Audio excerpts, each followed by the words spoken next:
네, 반갑습니다. 네. 네, 오늘은 이제 21번 깨달은 뒤에 모구행 부분 먼저 읽어보겠습니다. 또 대해종고 선사도 가끔 영리한 근기의 무리들이 별로 힘들이지 않고 이 이치를 깨닫는 경우가 있는데, 이들은 너무 쉽다는 생각을 내어 다시는 닦지 않으니 닦지 않고 세월만 흘러 깨닫기 전처럼 유랑할 뿐 윤회를 면치 못한다 하였다. 그러니 어찌 한 번 깨달았다 하여 뒤에 닦는 일을 소홀히 할 수 있겠는가.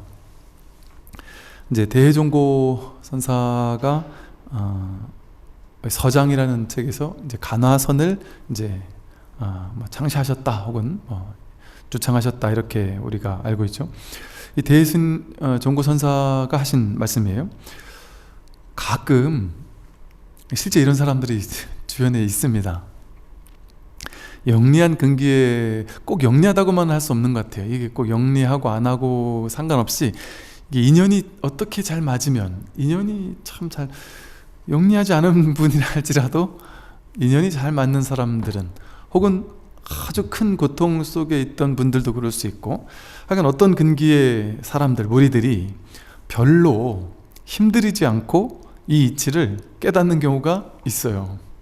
깨닫는 경우가 있는데, 이들은 너무 쉽다는 생각을 내서 다시는 닦지 않습니다. 닦지 않고 세월만 흘러서 깨닫기 전처럼 유랑할 뿐 윤회를 면치 못한다 하였다. 이때도 이런 사람들이 있었는가 참 신기해요. 정말 이런 사람들이 많이 있습니다. 그런데 우리가 간절한 발심이 필요한 이유가 바로 여기 있는 것 같아요. 우리가 신심, 발심이라고 하는 것이 이 마음 공부에 대한 간절함과 또 우리 정진바람일 하듯이 이 정진하겠다라는, 내가 이 공부를 끝내보겠다라는 그런 발심이 있는 사람과 있지 않은 사람은 이 견성을 했다 할지라도 그 이후의 차이가 크게 납니다. 그냥 이제 이러는 경우 있죠. 우리 보통 TV에도 보면 그 친구 오디션 보러 갈 때 따라갔다가 옆에 있는 사람이 오히려 된다 하듯이, 아주 10년, 20년, 30년 마음 공부 열심히 하던 신도님들이 그냥 친구 데리고 왔는데, 혹은 아들, 딸을 데리고 왔는데, 본인은 저 스님 하는 얘기가 뭔 얘기인지 도저히 모르겠는데, 아들, 딸이 같이 왔다가 엄마 이거 너무 간단한 건데 이거 아니야? 엄마가 누가 그걸 어떻게 알아? 이제 이러는 일도 쉽게 말하면 있을 수 있다는 거죠. 그런데 이 귀한 줄을 몰라요. 이건 아무것도 아니잖아. 이게 뭐라고? 이게 무슨 깨달음이야? 이게 뭔데? 전혀 귀한 줄 모르고, 또 그래서 귀한 줄 모르는 사람들도 있을 수 있고, 또 한 가지는 불교 공부를 많이 한 사람들이, 너무 많이 한 사람들이 법상에 갇혀 있을 때, 법은 이런 거야, 깨달음은 이런 거야, 깨달음은 세계가 이렇게 그냥 하나가 되면서 와르르 무너지면서 그런 어떤 신의적이고 신비적이고 뭔가 이런 현상들이 계속 지속될 것이다. 그리고 내가 예전에 어떤 그런 평상심이 아닌 뭔가 어떤 새로운 어떤 의식 상태에서 항상 살게 될 것이다. 내지는 깨달음이 일어날 때의 그 체험은 이럴 거야, 저럴 거야. 깨닫고 나면 난 이런 사람으로 탁 돌변할 거야. 신통자제해지고, 남들을 탁 마음만 봐도 신통자제하게 알고 마음을 읽을 것 같기도 하고, 몸에 병도 낫고, 내 안에 생각도 일어나지 않고, 하여간 자기 마음속에서 깨달으면 이럴 거야 라는 그 상을 너무 강하게 쥐고 있는 사람들, 그런 사람들도 문득 자기가 이 소식을 확인했다 할지라도 스스로 외면해버려요. 이건 너무 시시하고 너무 아무것도 아니기 때문에, 이런 것이 깨달음일 리가 없다. 내가 공부해본 바로는 이런 거는 공부가 아니다. 이렇게 생각하는 분들도 이제 있단 말이죠. 그래서 이 소식을 확인했는데 끝나느냐? 정말 자유로워지고 모든 괴로움이 다 사라지느냐? 그렇지 않다는 거죠. 왜냐하면 오랜 습 때문에. 물론 이제 어떤 사람들은 체험이 좀 쉽게 말해 좀 강렬하게 오는 경우에는 그 체험이 지속되는 기간 동안은 아주 뭐 우리가 정말 그렇게 우리 법상에 빠진 사람들이 느낄 만한 그런 놀라운 체험을 하고, 야, 세상 다 가진 것 같고 막 이런 후련함과 시원함과 모든 그 공덕이 다 있는 것 같은 걸 느낄 수도 있겠죠. 그러나 그거는 반드시 왔다가 가다 보니까, 왔다 가고 나서 나는 깨달았는데 놓쳤다 하거나, 그때 내가 착각한 것 같다 라고 하거나, 그냥 나는 혹은 어떤 사람은 나는 이제 공부 됐다, 이제 더 이상 할 것도 없다 하고 그냥 아예 공부를 내려놓거나 이제 이러는 사람들도 있을 수 있는 것이죠. 그래서 이렇게 영리한 근기의 무리들이 별로 힘들이지 않고 이 이치를 깨닫는 경우가 있기는 하나, 이들은 너무 쉽다는 생각을 내어서 다시는 닦지 않으니 오후 수행이라고 해서 점수, 도노 점수라고 해서 그 이후에 공부를 정성스럽게 해가지를 못하니까 닦지 않고 그냥 세월만 흘러서, 그렇게 되면 어떻게 되느냐? 깨닫기 전처럼 똑같이 유랑한다. 깨닫기 전처럼 유랑할 뿐 윤회를 면치 못한다. 깨닫기 전처럼 돌아갑니다. 우리가 예를 들어 뭐 깨달았다 하는 분들, 이렇게 잘 아는 유명한 분들이 계실 수 있어요. 우리가 큰 스님들 중에도 그렇고 뭐 어떤 사람 뭐 깨달았다 뭐 이런 사람도 있을 수 있어요. 근데 저 사람 깨달았다는데 이상한데? 아닌 것 같아. 이제 이럴 수 있어요. 그게 물론 이제 자신의 어떤 법에 대한 상을 가지고 보니까 그럴 수도 있겠지만, 실제로 분명히 그때는 깨달았으나, 또 깨달았다고 막 그냥 큰 소리 치고 다녔으나 이 원만한 점수가 이루어지지 않아서 그냥 다시 휩쓸려 들어가서 다시 분별에 끌려 들어가고, 그래서 그냥 윤회에 휩쓸리는 그런 사람들이 많이 있습니다. 그래서 이런 얘기도 있죠. 마음 공부를 하는 사람은 많지만 딱 자기 성품 확인하는 사람도 드물고, 그런데 또 하나, 자기 성품을 공부하다 확인하는 사람은 또 무수히 많지만 또 거기서 원만하게 공부가 이루어져서 그야말로 이 해오처를 확보한 사람들은 많이 있어도 온전히 그 증오라는 어떤 완전 부처님처럼 제대로 깨달음이 갖춰진 그런 사람은 또 드물다. 이제 이런 얘기가 거기 있습니다. 그래서 내가 깨달았냐 못 깨달았냐, 확인했느냐 못했느냐, 체험이 있었느냐 없었느냐, 왔다가 오래 지속됐느냐 짧게 가버렸느냐, 체험이 끝나고 나니까 또다시 돌아와서 공부가 안 되는 것 같다, 그거 되게 지극히 정상적이고 지극한 당연한 사실이거든요. 그러니까 거기서 이제 지칠 수가 있거든요.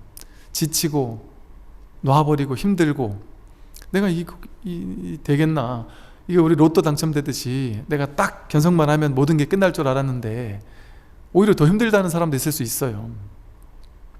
똑같이 번뇌망상에 끌려다니고 이런 일들이 벌어지니까 오히려 거기서 공부를 포기하거나 지치거나 이럴 수도 있는데, 그래서 가장 중요한 게, 그래서 우리 육바람일에 보면 정진바람일이라고 있는 것이, 그야말로 이 공부는 빨리 깨닫는 게 중요한 게 아니고 정말 정진할 자세가 되어 있느냐, 끝끝내 내가 죽을 때까지 이 공부를 놓치지 않겠다. 그러니까 100m 달리기 내가 견성까지 내가 죽도록 노력해가지고 딱 끊고 나는 이제 내 생활 편하게 할 거야, 그렇게 하는 사람 공부 못하고 그냥 내 죽을 때까지 마라톤 하듯이 그냥 꾸준히 공부하겠다, 그런 자세가 오히려 더 좋죠.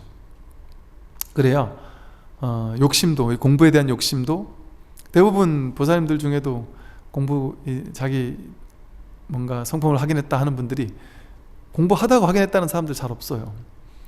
막 이것도 해보고 저것도 해보고 막 별의별 짓을 다 해보다가 도저히 난 이상하게 안 돼서, 해도 안 돼서 에라 모르겠다 하고 탁 놔버리니까 이 간단한 거를 금방 확인이 되더라, 이러는 분들이 오히려 계시죠. 그래서 오히려 우리가 그동안은 뭔가 이렇게 단시간에 가행정진이라고 해서 단시간에 막 밀어붙이는 수행만이 최고라고 이렇게 생각하기가 쉬웠었는데, 물론 그 또한 또 인연에 따라 또 사람에 따라 아주 좋은 또 효과가 있을 수 있죠. 당연히 효과가 있을 수 있어요. 그리고 밀어붙이는 수행도 그게 또 도움이 되는 사람에게는 도움이 돼요. 밀어붙이는 수행이 도움되는 경우는 밀어붙이고 끝까지 밀어붙이다가 거기서 딱 포기가 올 때 그때 되거든요. 근데 포기가 올 때까지 그런 사람은 밀어붙였다가 막 지쳐서 딱 포기가 되니까 이 소식이 온 거예요. 근데 그건 필수인 것은 아니다. 옛날에는 그렇게 막 가행정진하고 고행하고 해야지만 깨달음이 온다고 우리가 생각했는데 그것이 필수인 것은 아니다. 그런 방식도 있을 수는 있다. 그런데 그건 좀 힘들게 가는 방법일 수도 있죠. 굳이 그렇게 힘들게 가야 되느냐? 그렇지 않을 수도 있다. 그러니까 모든 가능성이 전부 다 나름의 근기에서는 또 자기의 입장에서는 맞는 어떤 것이 있을 수 있겠죠. 그러니까 어떤 것이 더 옳고 어떤 것이 틀리다라고는 할 수 없지만 무조건 그렇게 막 그냥 밀어붙이는 수행만이 옳다라고 얘기하는 것을 정답인 것처럼 붙잡을 필요까지는 막 굳이 없다.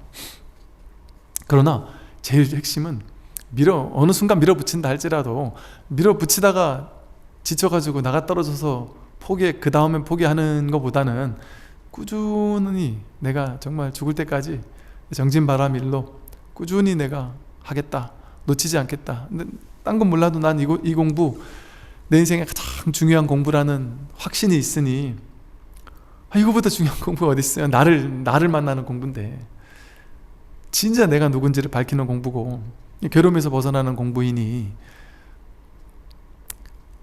정말 죽음을 해결하는 공부잖아요. 죽음을 해결하는 공부. 늙고 병들고 죽는 이 문제를 해결하는 공부니 이것처럼 중요한 게 어디 있느냐. 그러니 이거를 어떻게 단박에 잠깐 밀어붙였다가 그만둘 수가 있겠어요. 이 공부 아니면 할 공부가 없거든요, 사실은. 왜냐하면 이 세상 공부는 전부 다 생겨나고 사라지는 것들을 잠깐 쥐는 방법 이런 거에 대한 지식 공부잖아요. 분별의 공부거든요. 그러니까 그 공부는 한계가 있을 수밖에 없죠. 이제 지금 보면 세상 사람들이 곳곳에서 이 마음 공부를 이제 하고 있고 또 경영, 과학, 학문, 의학, 심리학 모든 분야, 거의 모든 분야에서 이 마음 공부 또 명상이니 그러니까 쉽게 말하면 우리 이 불교는 제가 세관법이 아니라 출세관법이라고 했잖아요. 세관법은 이 지식이 많으면 분별할 줄 아는 지식이 많은 사람이 이제 공부도 잘하고 많은 걸 배우고 세간을 살아갈 수 있는 많은 지식들을 가지게 돼요. 그래서 이 세간의 특징은 지식이 많은 사람, 분별지가 많으면 많을수록 그러니까 우리는 죽을 때까지 배워야 된다는 게 계속 바뀌니까 죽을 때까지 공부해서 공부할 수 있는 능력이 뛰어난 사람, 그래서 많은 걸 공부한 사람, 그래서 분별지가 많은 사람이 성공합니다. 그런데 이게 이제 우리가 아는 세관법의 전부였어요. 근데 곳곳에 있는 분야가 전부 다 이 불교의 가르침에 대해서 이제 눈뜨기 시작하는 거예요. 그러면서 제가 하다못해 심리치유 관련된 책이라든지 아니면 대중적인 인문학 서적이라든지 양자물리학 서적이라든지 하다못해 자기계발서라든지 이런 곳에서조차요 농사 관련된 책, 무슨 과학 관련된 책, 환경 관련된 책 이런 것에서조차 이렇게 시대가 달라지나? 깜짝깜짝 놀랄 정도예요. 그런 분야의 책들에서 정말 뭐랄까 최고의 단계랄까요? 의식적으로 최고의 단계의 수준에 간 사람들이 쓴 책들을 읽어보면요 그분들은 분별지만을 얘기하지 않아요. 분별지는 끝끝내 모든 사람들이 분별지에 끝까지 가다가 더 높은 건 뭐일까 끊임없이 분별지를 찾아가다가 결국은 막힐 수밖에 없다. 결국은 이것은 분별의 한계에 부딪힐 수밖에 없다라는 사실을 곳곳에서 깨닫게 되는 거예요. 그러면서 이 마음 공부, 이 진정한 영성이랄까? 이런 것에 눈뜨기 시작하면서 난생 듣도 보도 못하던 나는 어느 분별지가 가장 위대한가를 찾다가 어떤 지식이, 어떤 지혜가 가장 위대한 지식인지를 찾고 찾다가 남들보다 더 위대한 지식을 찾으려고 노력하던 사람이 지식으로는 가다할 수 없다라는 사실에 막힌 뒤에는 한 번도 듣도 보도 못하던 이 분별지가 아니라 무분별지라는 말을 듣게 되는 거예요. 이건 뭐지? 무분별지라는 게 있다고? 나는 분별지는 내가 들어봤지만 무분별지는 한 번도 경험해보지 못하고 체험해보지 못하고 내가 한번 가보지 못한 거란 말이죠. 즉 세간법은 내가 세간상에서는 이 분야에서 최고의 학자다 할지라도 결국 막히거든요. 모든 학문은 아무리 최고의 학자라 할지라도 그 분야에서 최고의 학문을 발표했는데 10년이 뭐예요? 몇 년도 안 돼서 그게 뒤집혀요. 그리고 그 뒤집힌 것이 또 몇 년도 안 돼서 또 뒤집히고 또 뒤집히고 또 뒤집혀요. 웃긴 건 뒤집혀서 최고 단계에 올랐다 싶었는데 나중에 딱 오르고 나니까 이게 옛날에 했던 요거랑 또 같은 우리가 유행도 옛날 유행 다시 돌아오듯이, 그러니까 그게 분별지의 한계. 분별지는 돌고 돌아봐야 거기에요. 그래봐야 세간 분별지 속에서 돌고 도는 것 뿐이지. 그러니까 마치 뭐와 같으냐면 자식이 얘가 도대체 어느 게 얘한테 맞을까? 얘를 내가 유학을 보내는 게 맞을까? 안 보내는 게 맞을까? 이 일을 시키는 게 맞을까? 저 일을 시키는 게 맞을까? 이 사람과 결혼시키는 게 맞을까? 저 사람과 결혼시키는 게 맞을까? 그 정답을 낼 수 있을까요? 최고의 인생 철학 관련된 교수님들을 모셔놓고 그 답을 논문을 써서 내라고 해서 내린 답과 그냥 자기 한 초등학생밖에 안 되는 동생한테 야, 너 형 여자친구 봤지? 어때? 좋던데? 형 결혼해. 엄마 아빠가 싫어하지만 난 응원해. 그 말이 더 진리와 가까울 수도 있거든요. 오히려 모의이기 때문에 더 가슴에서 나오는 답일 수도 있거든요. 예를 들면 그처럼 머리로는 아무리 해봐야 이게 답이 안 나와요. 높고 낮음이 차별이 없어요. 다 분별지라는 하나의 망상이기 때문에. 이 사실을 불교 공부하는 사람만 아는 게 아니라 이제는요 곳곳에서 다 그런 이 무분별지라는 이 어떤 용어는 좀 다를 수 있겠지만 이런 곳에 눈뜨게 돼요. 제가 한 15년 전에 그 후쿠오카 마사노부인가 그 자연농법이라는 책을 봤었을 때 그때 되게 놀라웠던 게 농사 관련된 얘기를 하는 일본의 어떤 농사 짓는 사람이었어요. 그런데 그때 당시 막 유기농 어쩌고저쩌고 할 때예요. 그런데 유기농도 인위적이다. 자연 그대로 내버려 두면 저절로 잘 자란다. 밭을 갈 필요가 없다. 밭 가는 게 그냥 밭 안 가면 미친 사람이라고 했어요. 그건 농사의 기본도 모른다 그랬어요. 근데 밭을 왜 가느냐? 자연 그대로 내버려 두고 인위적인 노력을 전혀 할 필요 없다. 방치시키는 게 가장 좋은 방식이다. 설령 벌레가 먹고 하더라도 벌레 먹고 한 게 벌레가 먹을 수 있는 것이 벌레 먹은 인간이 먹을 때 그게 더 생명력 있는 나를 살리는 음식일 수 있다. 오히려 그러니까 무위자연의 어떤 이런 이야기 그런 걸 통해서 무분별지에 입각한 농업, 그래서 그 사람이 무분별지라는 용어를 그 당시 쓰는 걸 보고 이 양반이 불교를 공부했겠구나 이런 생각을 한 적이 있었어요. 이처럼 농사 짓는 거에 뿐만 아니라 의학에서도 이제 인위적으로 막 애쓰는 것보다 자연 그대로 무위 자연이라든지 무분별지라든지 이런 것에 대한 이야기들이 많아지고 있고, 또 요즘의 시대가 옛날에는 자기 분야에서 잘하면 깊이 파면 그게 박사였잖아요. 근데 지금의 시대는 그런 게 권위가 이제 별 그렇게 대단하지가 않아요. 오히려 지금의 시대의 그 훌륭한 사람은 한 분야만 깊이 파면은 그 사람은 그냥 거기 사로잡혀 있는 그거밖에 모르는 사람처럼 이렇게 꼰대같이 느껴지죠. 요즘에는 오히려 마음을 열고 이 학문과 저 학문이 서로 막 왔다 갔다 하고 통섭, 뭐 융합 이런 용어들이 사실 불교의 연기법적인 서로 상의 상관적으로 다 연결되어 있다는 사실을 먼저 눈뜨는 사람들이 이제는 경제 경영에서도 앞서 나가요. 쟤네들이 우리 회사를 잡아먹고 있구나, 어떻게 하면 쟤네를 이길 수 있을까 하면서 그 회사 경쟁에서 이기려고 여기만을 파는 게 아니라 한 생각 딱 돌이켜서 저 사람이 잘하는 거, 우리가 못하는 거, 우리가 잘하는 거, 이거를 같이 해보면 되겠네. 그래서 전혀 다른 분야의 회사가 그냥 같이 융합을 해버려요.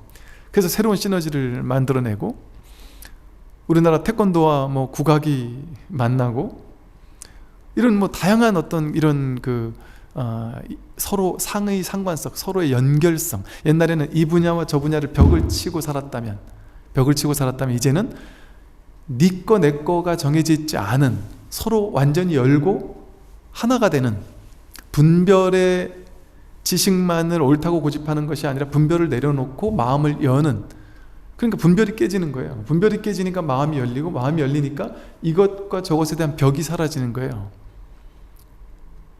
그러니까 뭐 다문화 가정 이런 거 옛날엔 편견이 있었지만 지금 그런 편견들이 깨지게 되고, 그러니까 너와 나, 무슨 남녀의 구별, 피부색의 구별, 이제 앞으로는 보수 진보의 구별, 이종교 저종교의 구별, 모든 차별적인 어떤 이런 견해가 깨지는 시대로 지금 바뀌고 있습니다. 저도 그 유튜브를 하면서 깜짝깜짝 놀라는 점이, 기독교 천주교 신자분들, 무종교인 분들이 정말 많이 들으시고, 심지어 타종교 성직자분들도 많이 들으신다는 얘기를 들을 때, 이렇게 깨지고 있구나, 벽이 깨지고 있구나, 벽이 허물어지고 있구나, 이게 이제 요즘 시대의 놀라운 점이고, 그런 점들을 볼 때 이제 시대가 깨어나는 이 뭐랄까 토대가 만들어지고 있구나. 왜냐하면 시대가 깨어나려면 분별지 가지고는 불가능하거든요. 근데 이 무분별지의 특징이 바로 열림이거든요. 열려있는 마음이거든요.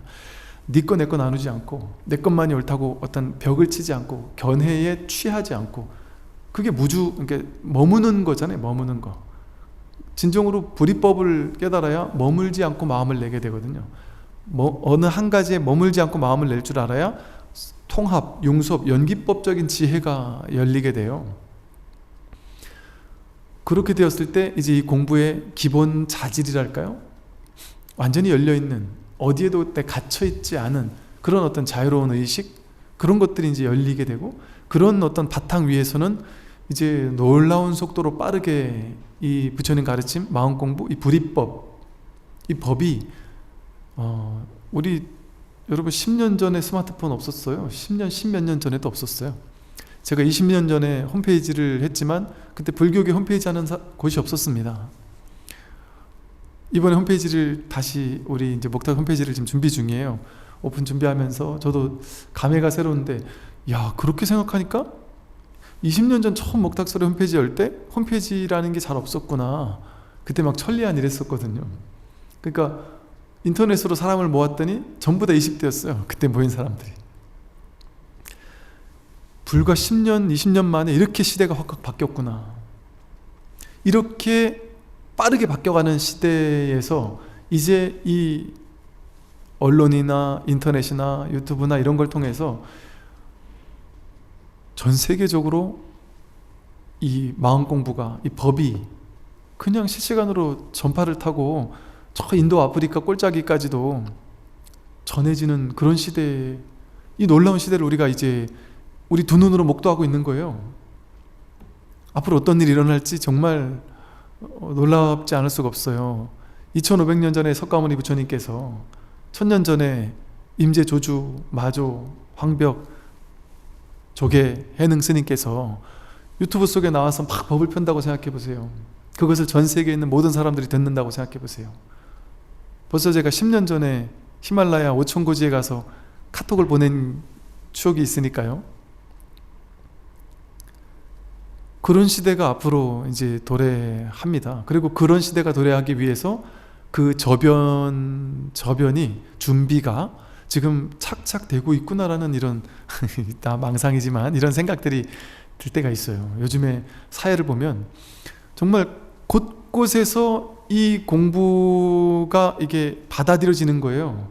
옛날에는 이 공부는 불자들만 한다고 생각했고, 특히나 불자들 중에도 선에 관심 없는 사람은 이거 못한다고 생각했고, 선을 어떻게 우리 같은 일반인이 해? 그거는 정말 고차원적인 스님들이나 앉아서 이렇게 참선을 10년 20년 할 수 있는 스님들이나 그런 분들이나 가능한 거지, 우리 같은 사람이 어떻게 가능했겠어?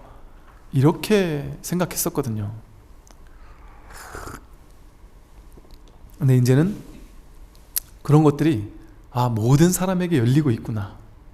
그것을 지금 이 시대가 그야말로 깨어나고 있구나. 이런 생각들이 곳곳에서 많이들 이렇게 느껴져요.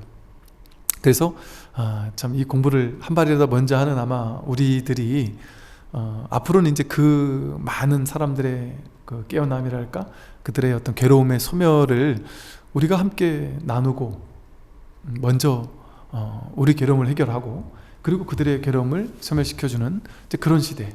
그래서 너와 나라는 차별 없이 모두가 정말 참 뭐랄까 이러는 것 같아요. 그 자비심이라는 것이, 진정한 자비심이라는 것이 막 그야말로 뭐 자기 성품 확인한다고 막 갑자기 지나가던 사람도 다 내 자식 같고 막 이렇게 자비심이 막 갑자기 막 드는 건 아닌 것 같고, 정말 이렇게 그래서 여기에서 말하는 모구행, 이 깨달음 이후에 소 키우는 행이라는 우리 모구자 진울 스님의 모구자라는 그 말처럼 소를 키우는 이 오후 수행이 점차 무르익으면서 점차적으로 이것이 진정한 자비구나.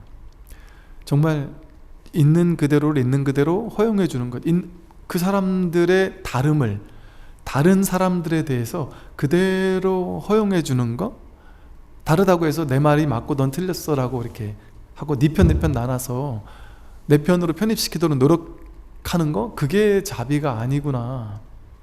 그게 진정한 불교를 펴는 게 아니구나. 불자 아닌 사람들을 불자로 만들어서 전 세계 모든 사람들이 불국토가 돼서 불교화 시키는 게 마음공부, 이 불교의 목적이 아니구나. 진실로 이 몸이 내가 아니다 보니까 이 같이 공유하고 있는 이 마음이 바로 우리 모두의 자기 마음이구나.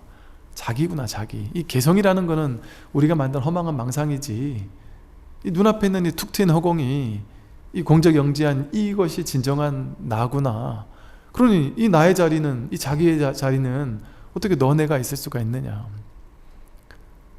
그러니 그 무덤덤함이, 그것이 진정한 자비이고, 누가 죽는다 할지라도 무덤덤하지만 또 옆에서 있는 그 많은 사람 한 명 한 명들이 그 사람들이 이렇게 마음을 쓰고 움직이고 이렇게 꼬물꼬물하면서 살아있는 모습들이 그대로 나의 모습이거든요.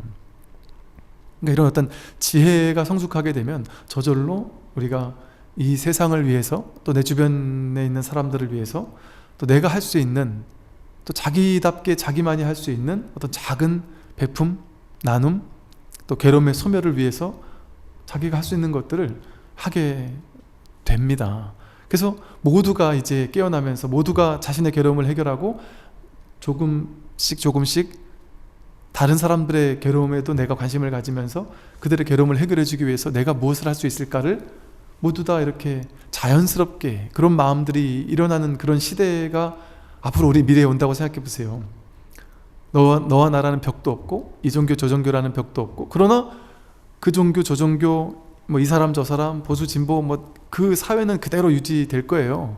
겉으로 봤을 땐 분별이 그대로 유지될지라도 분별하지만 분별에 크게 걸리지 않는, 분별된 세상에 살고 있지만 그 분별된 세상에서 자유로울 수 있는 그런 툭 트인 열린 사람들, 좀 거창하게 말하면 정말 모두가 부처님 같고 예수님 같은 그런 정말 아름다운 사람들이 앞으로의 시대를 살게 되고, 또 점차적으로 우리가 그렇게 바뀌게 된다면, 그게 말하자면 뭐 밀부처님의 시대고, 그게 말하자면 뭐 후천개벽이고 뭐 휴거고 그런 거 아니겠어요? 그러니까 정말 그런 세계가 오고 있구나, 이런 생각이 들어요. 그러니까 지금 정말 이 유튜브를 봐도 옛날에 그 우리가 뭐 무슨 뭐 권위적인 자격증, 뭐 학위, 무슨 대학교, 뭐 무슨 직장, 뭐 이런 어떤 권위가 중요했잖아요. 어떤 무슨 소속 이런 게 중요했는데 지금은 그런 게 중요하지 않은 시대예요. 그냥 누구나 모두에게 열려있는, 또 우리도 모든 사람들의, 그 사람들이 10년, 20년, 30년 힘들게 어떤 공부해서 알아낸 것들을 너무나도 쉽게 자연스럽게 알 수 있는 시대고, 모두에게 열려있는 시대, 모든 뭐 정보가 됐든 지혜가 됐든 모두가 모두에게 열려있는 시대. 그런 열려있는 시대에는 그런 옛날의 어떤 차별적인 요소가 다 타파되는 거죠. 그러니까 막 굳이 이제 앞으로는 점차 그렇게 되지 않을까요?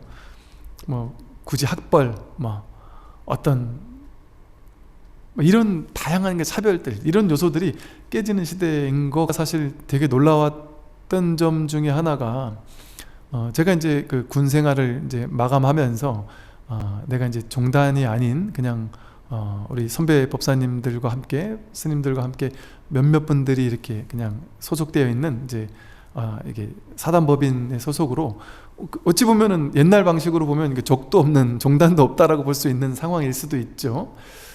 그런데 그런 얘기를 했었을 때 이제 사실 엄청난 그 이제 뭐 반발한달까, 혹은 반대한달까, 혹은 그래도 성적이 중요하다랄까, 뭐 이런 벽에 많이 부딪힐 거라는 이제 각오 아닌 각오도 있었어요. 너무나 놀라운 점은, 물론 이제 아마 법륜 스님 같은 분께서 이렇게 정토회, 이렇게 딱히 종단이 아니더라도 그렇게 하시면서 아마도 이렇게 워낙 훌륭하게 잘 하고 계시고, 또 그뿐 아니라 다양한 스님들이 그렇게 요즘에 많이들 하고 계세요.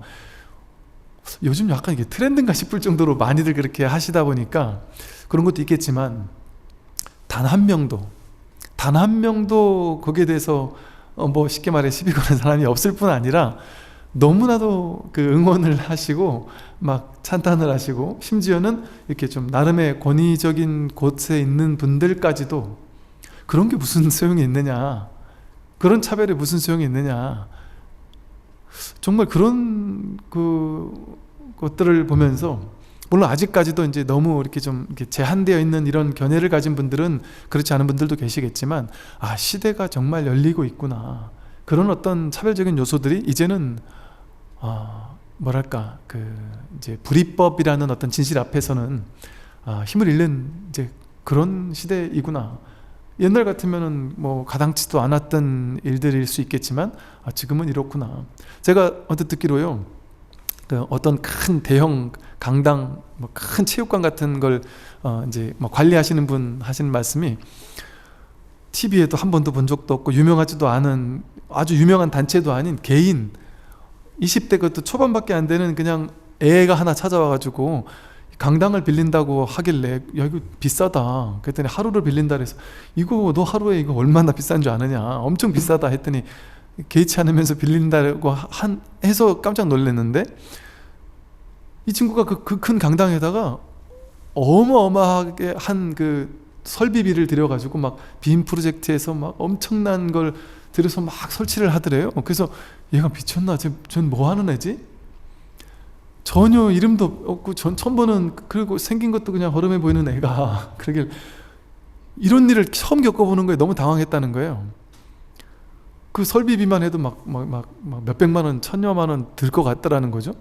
그런데 그 당일날 사람들이 문 열기 전부터 막 줄을 서가지고 막 안에 다 못, 그 몇천 명 들어가는데도 줄을 서서 바깥에까지 줄을 서 있더라는 거예요. 그래서 도대체 뭐냐 이게 물어봤더니, 저 사람, 딴 사람들은 몰라도 유튜브 하는 사람들은 다 알아요. 그래서 그런 사람들이 그런 일을 하면 이런 일이 벌어지더라는 걸 보면서, 기존 사람들이 봤을 땐 이게 이해가 안 되더라는 거죠.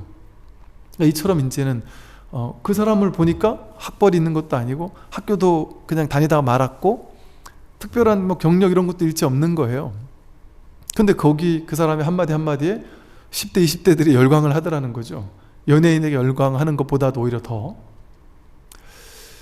그러니까 그런 걸 보면서 이제 뭐랄까 그런 어떤 권위, 우리가 알고 있는 전통적인 권위 이런 것들이 이제 깨지고, 그것은 다르게 보면 아까 말한 것처럼 정말 이렇게 나누는 벽들이 사라지고 마음이 열리고 불이법의 어떤 이런 시대가 이제 좀 더 다가오고 있구나, 이런 것들을 이제 보게 되는 것 같은 이런 느낌들을 이제 받고는 합니다. 좀 쓸데없는 소리를 조금 했네요. 그러므로 깨달은 뒤에도 오랫동안 관조하고 성찰하여 호련히 망념이 일어나면 그것을 따라가지 말고 덜고 또 덜어내어서 무위에 이르러야 그때가 비로소 구경이니, 천하의 선지식이 깨달은 뒤에 했다는 모구행이 바로 이것이다. 어찌 한번 깨달았다 하여 뒤에 닦는 일을 소홀할 수 있겠느냐 하고 나서 한 말이 이제 보임 오후 수행이라고 해서, 깨달음 이후에 그럼 어떻게 공부해야 되느냐, 어떻게 수행해야 되느냐, 그 이야기를 좀 하고 있어요. 깨달은 뒤에도 오랫동안 관조하고 성찰한다. 이게 쉽게 말해서 깨닫기 전에 그냥 윗바사나 마음관찰 이렇게 해도 아주 훌륭한 공덕이 되죠. 그리고 마음이 평화로워지고, 그냥 깨닫기 이전 사람들이 윗바사나나 마음챙김, 마인드풀리스를 했을 때 얼마나 큰 효과가 있는지를 지금 하버드대, 예일대 아주 세계 최고의 대학교에 있는 박사 이상 교수님들이 쓴 논문들이요, 한 해에 막 수백 편씩, 수백 편씩 나오고 있다 그래요. 너무나도 많이 나오고 있어요. 마음챙김을 했는데 몸이 얼마나 건강해지는지, 스트레스가 얼마나 해소되는지, 심리적인 정신병리적인 문제가 있던 사람이 얼마나 그게 빨리 해결이 되는지, 이렇게 무슨 장애가 있던 아이들이 얼마나 좋아지는지, 학생들의 그 학업 성취도가 얼마나 높아지는지, 이런 다양한 논문들이 막 우후죽순으로 쏟아지거든요. 그러니까 애플이나 구글 같은 데서 마음챙김을 가지고 기업인들을 대상으로 마음챙김, 마음공부를 시켜요. 왜? 명상을 시켜요. 그걸 시키니까 아이디어가 번뜩이더라는 거예요. 창의력이 놀라워지더라는 거예요.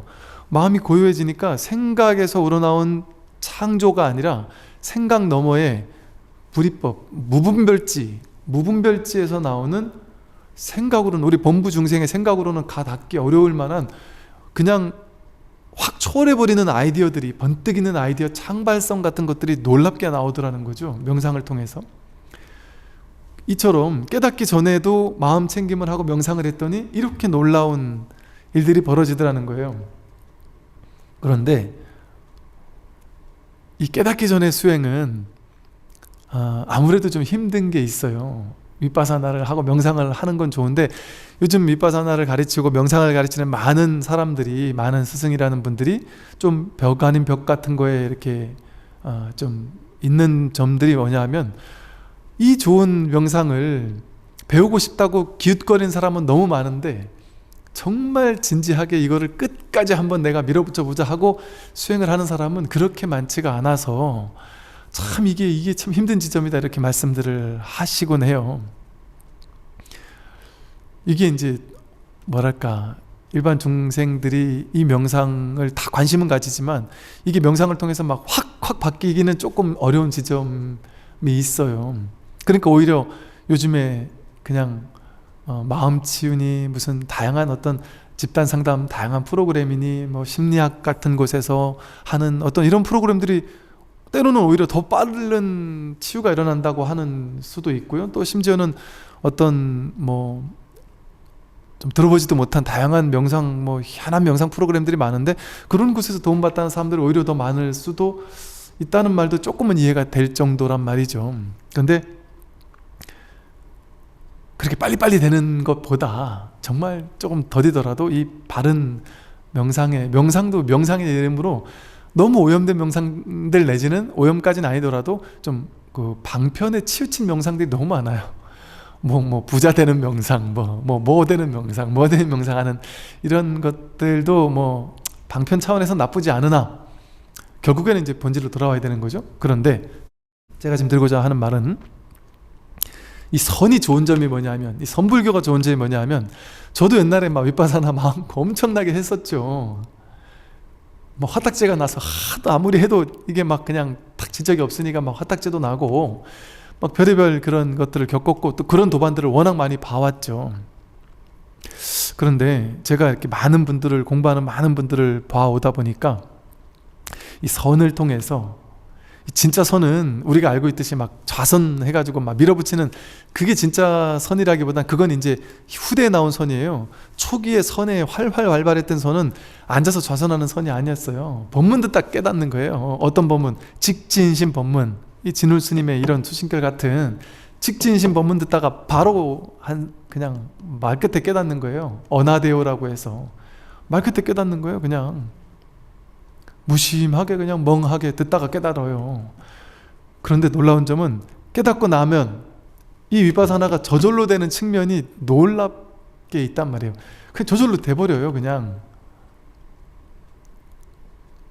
옛날에는 억지로 위파사나를 해야 되는 이런 측면이 있었다면 이 체험이 있고 나서는 위파사나가 저절로 되는 측면이 있어요. 억지로 내가 관조하려고 애쓰지 않아도 그냥 관조가 돼요. 봐진단 말이에요. 한 발짝 떨어져서 그걸 지켜보게 된단 말이에요. 저절로. 그러니까 저절로 관조가 되고 저절로 성찰이 돼요. 오랫동안. 그렇게 깨달은 뒤에도 오랫동안 관조하고 성찰하여, 이건 쉽게 말해서 굳이 유의조작으로 막 관조하려고 애쓰고 유의조작으로 애쓰지 않아도 저절로 되는 측면이 있으면서 이제 약간의 노력이라면 그냥 이 법에 대한 어떤 내가 생각에 끌려다닐 때 그냥 탁 돌아와서 이 자리로 돌아올 줄 아는 어떤 그 정도의 돌이킴 정도? 근데 그런다고 해서 내가 생각으로 내가 또 생각 끌려갔구나, 이건 생각은 진짜가 아닌데 이 자리가 진짜라는데 이 자리로 돌아와야지, 이런 식으로 돌아오면 막 몇 단계 생각을 통해서 돌아오는 거는 효율적이지 못하고 그냥 생각을 쫓아가다가 그 생각을 쫓아가는구나 하고 저절로 알아차리면서 그냥 한번 때려보든지 그냥 이렇게 한번 때려보든지 그냥 무릎을 한번 탁 치면 그냥 다른 머릿속에 내가 끌려가면 안 되는데 이 중생의 번뇌는 끝이 없구나, 난 아직 여전히 중생이구나, 이런 속삭임 내려놓고 그러니까 곧바로 직진심으로 내가 나에게 법문을 들려주는 걸 이렇게 탁 치면서 그런 식으로 끌려가다가 바로 돌아오는 그 공부가 저절로 되는 측면이 있단 말이죠. 그러니까 이 진우 스님께서도 이렇게 깨달은 뒤에도 오랫동안 관조하고 성찰하여, 그리고 부수 설명을 했어요. 호련히 일어나요. 망념은, 생각은, 왜? 그 생각하는 버릇이 오랜 습관으로 자리 잡았기 때문에. 그래서 호련히 망념이 일어나면 나도 모르게 나는 공부가 된 줄 알았는데 번뇌망상이 일어날 때 곧장 생각이 일어나서 너는 공부했다는 놈이 이렇게 생각이 맞느냐? 공부가 부족한 거야, 너는 아직 멀었어, 이런 식으로 속삭인단 말이야. 너의 깨달음은 진짜가 아니야, 이런 식의 온갖 소음이 들려요, 머릿속에서. 그거는 전부 다 망념이잖아요. 호련히 일어난 생각일 뿐이잖아요. 그 생각을 쫓아갈 필요가 없다. 그 지점에서 무너져요. 많은 공부인들이 딱 자기 성품 확인했어도 그 생각이 자꾸 일어나서 너 공부는 제대로가 아니야, 아직 멀었어. 근데 그 기간이 좀 길 수 있단 말이죠. 한 10년, 20년 갈 수도 있단 말이죠. 그러다 보니까 내 마음 같아서는 처음에 내가 탁 뭔가 돌이켜서 그때 환희심 났던 그런 것처럼 뭔가 이런 전환이 일어나서 부처님처럼 막 빨리 끝나버리고 싶은데 그게 그렇게까지 빨리 끝나지가 않고 계속 생각에 끌려가는 시간이 길다 보니까 내가 뭔가 잘못되는 건 아닌가 하고 생각으로 자꾸 이 공부를 정리하고 부족한 걸 거야, 다시 공부해야 될 거야, 내가 설사 모르는 거 아니야? 이게 딱 잡히는 게 아니니까 이걸 내가 잡은 게 맞나? 내가 본 게 맞나? 이런 식의 생각까지 5만 가지 생각들이 일어나서 호련히 망념이 일어나서 거기에 끌려 들어간단 말이에요. 자연스러운 것이다, 그것은. 호련히 망념이 일어나면 그것을, 여기 딱 써있죠. 호련히 망념이 일어나면 그것을 따라가지 말고, 말하자면 이렇게 말한 거예요. 그 생각을 따라가지 말고 덜고 또 덜어내어서 무위에 이르러야 저절로 관조되는 측면이 있다. 그러나 이게 때로는 약간의 노력 아닌 노력, 탁 돌아온다든지 하는 노력하는 노력을 이렇게 할 수 있죠. 그러나 생각으로 하는 노력이 아니라 이런 어떤 노력을 하면서 호련히 망념이 일어날 때 그것을 따라가지 않게 된단 말이에요. 한번 따라가지 않고 또 한 번 따라가지 않고 딱 보고 성찰하고 간주하고 돌이켜보는, 그래서 다시 언제나 이 자리 그냥 아무 일 없는 자리, 일 없는 자리로 탁탁 돌아오면 오는 이것을 가지고 이제 덜고 또 도려낸다고 그랬어요. 이렇게 덜고 또 도려내어서 라고 이렇게 간단하게 표현했지만 이게 10년을 갈지 20년을 갈지 모를 수도 있다. 그러니 지치지 말고 정진바람이를 해야 한다 하는 거고, 이렇게 덜고 또 덜어내어서 결국엔 무위에 이른다. 더 이상 내가 조금의 노력도 굳이 할 필요 없이 이제 그 오랜 그 습이 원만하게 조복되게 된다면, 그러면 결국엔 무위에 이른다. 더 이상 내가 유의 조작할 필요 없이 무위로 저절로 이제 공부되는 측면에 탁 이제 내가 돌아온다. 이 본래 자리에 조금 더 이제 원만하게 안착되게 된다. 그때는 이제 내가 막 수행이라는 이름으로 막 노력하려는 마음을 크게 내지 않아도 저절로 되는 측면이 있다는 것이죠. 그렇게 무위에 결국 이르러서야 그때가 되어야 비로소 구경이니, 구경 마지막 끝끝내 그 자리까지 온 것이니, 천하의 선지식이 깨달은 뒤에 했다는 모구행, 소 먹이는 행위, 바로 이것이다.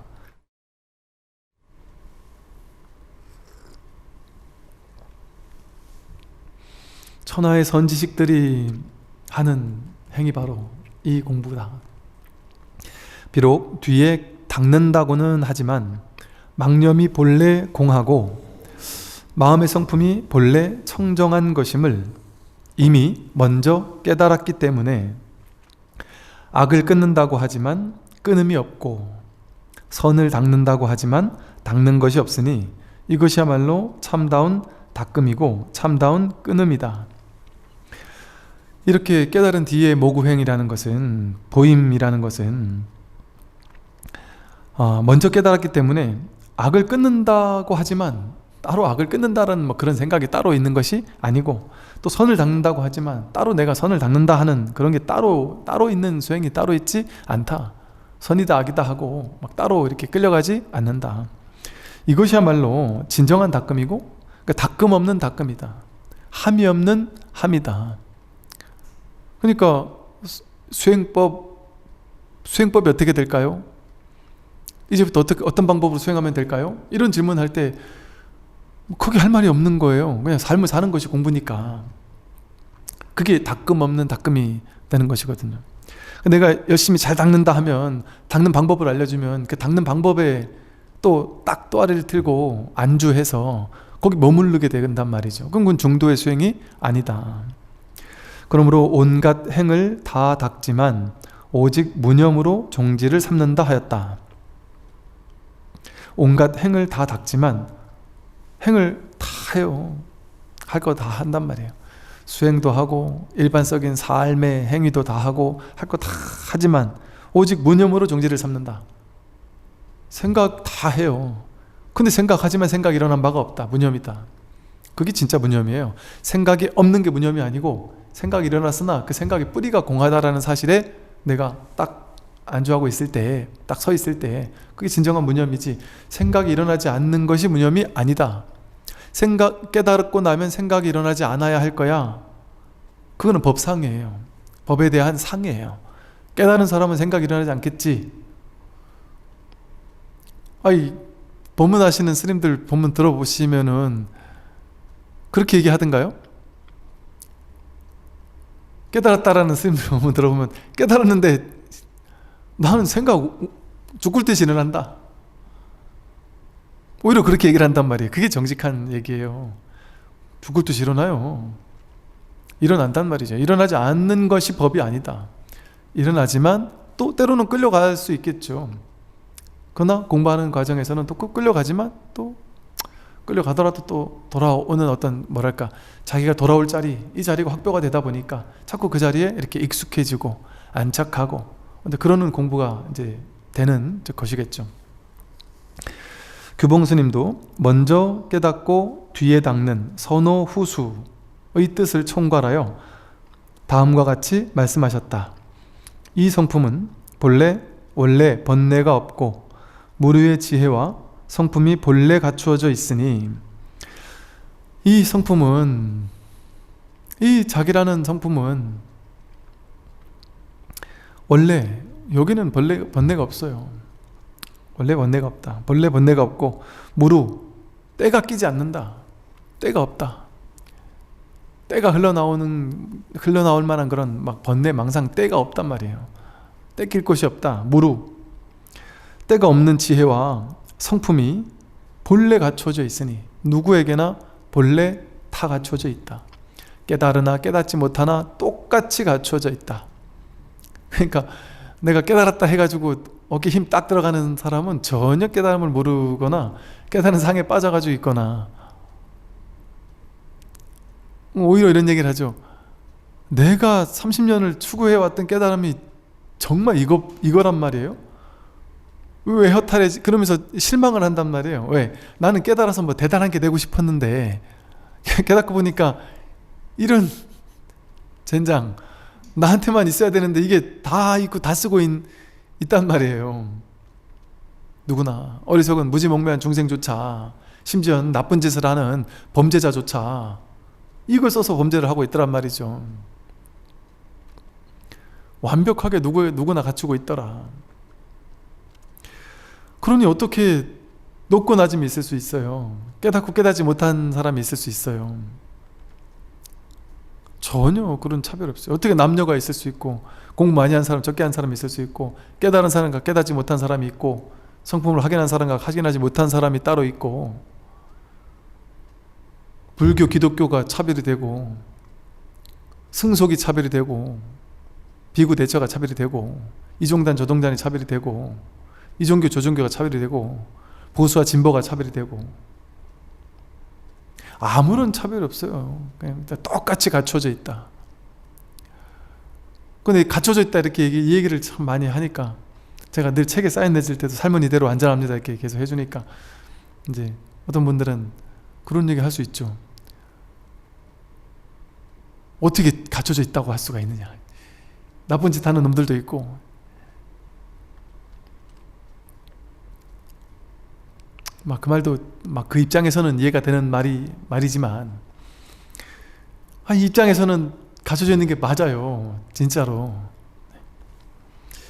그래서 이 성품은 원래 번뇌가 없고, 이 진홀 스님의 말씀이 맞다니까요. 무루의 지혜와 성품이 본래 갖추어져 있어서 이것이 부처와 다르지 않음을 단박에 깨닫고, 이 깨침에 의해 닦아 나간다면 자기 깨침에 의해서 닦아 나가는 거예요. 자기의 의지에서 닦아 나가는 거예요. 이것을 일러 최상승선 또는 열의 청정선이라 한다. 이게 바로 최상승선이에요. 최상승선, 이게 열의 청정선이에요.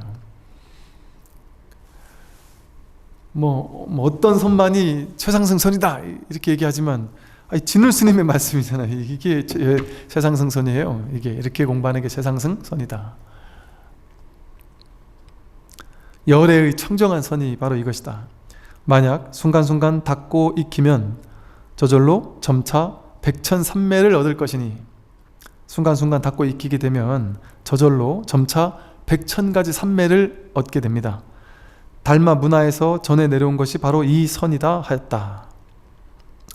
여기 진울 스님 보세요. 만약 순간순간 닦고 익히면 저절로 점차 100,000삼매를 얻을 것이라고 했습니다.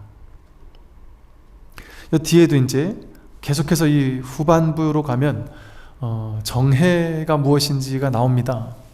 선정이라는 게 무엇인지, 지혜가 무엇인지가 나와요. 이걸 균등히 닦는 게 무엇인지, 또 육조 해능 스님, 우리 조계종의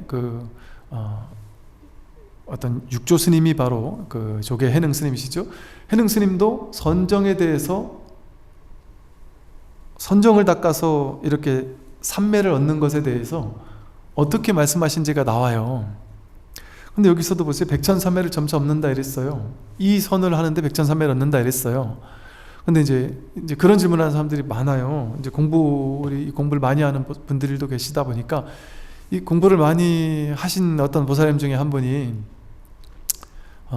전통 선방에서 이제 방부 드리고 꽤 오랫동안 사셨던, 이제 오래 공부하셨던 보살님이 계셔요.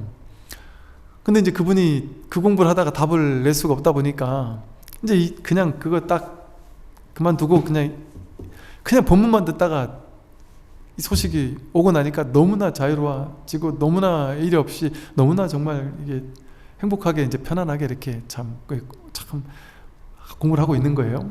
근데 그렇게 공부한다고 해도 그렇게 공부하면 완전히 딱 끝났을까요? 다 끝나진 않아요. 그러니 당연히 휘청거릴 수 있어요. 그러니 이제 그분들이 이제 찾아오셔서 이걸 물어보세요. 야, 나는 지금 이게 정말인 것 같고 내 스스로 이게 체득이 되어서 정말 확실한데, 정말 이게 확실한데, 정말 내 스스로 증명이 되었기 때문에 확실한데, 그럼에도 자꾸 휘둘립니다. 뭐가 휘둘리냐 그랬더니 주변에 옛날 도반들이 그 공부하던 분들이 너 그거는 진짜 아니다, 자꾸 방구를 들여야 된다, 여기 와서 계속 앉아야 된다, 이거 안 하면 너 제대로 하는 공부 아니다, 하도 자꾸 그렇게 얘기를 하고, 그렇게 하니까 아주 그 잘못 가는 것처럼 막 그냥 불쌍한 눈빛으로 바라보면서 이렇게 하는 분들이 있더라는 거예요. 근데 본인이 내 마음에서는 정말 확신이 있지만, 그럼에도 이제 카더라 하는 유명하신 분들이 또 유명한 어떤 곳에서 이런 분들이 그렇게 얘기를 하는 분이 있다 보니까 본인이 너무 이게 참 내 스스로 딱 중심 잡을 힘이 안 된다. 그래서 그래도 스님께 한 말씀 들으러 왔다, 이런 얘기를 하는 분도 계시더라는 거죠. 어디가 맞다 틀리다 이런 거 없어요. 다 나름의 방편이 있고 나름의 방법이 있어서 다 자기의 근기에 맞게 자기 인연 따라 하면 됩니다.